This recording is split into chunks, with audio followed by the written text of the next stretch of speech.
आजचा ब्लॉग चालू झाला आपला स्वयंपाक बनवण्यापासून. बघू शकता छानपैकी मी शेवग्याची भाजी आणि गरम गरम भाकरी बनवल्या बघू शकता.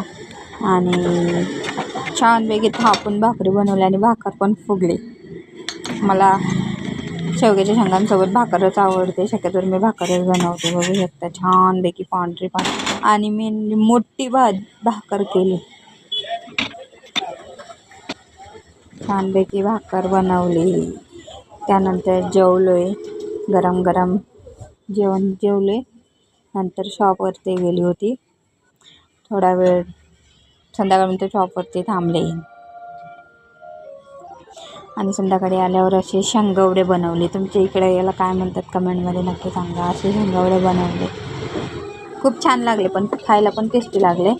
छानपैकी संध्याकाळी शेंगवडे केले. आणि या वर्षातलं पहिलं कलिंगड आणलं आहे आमच्या इथं बघू शकता. त्यानंतर हे कलिंगड खाल्ले. असा संपला आता माझा दिवस. भेटूया नेक्स्ट ब्लॉगमध्ये. व्हिडिओ कसा वाटला कमेंटमध्ये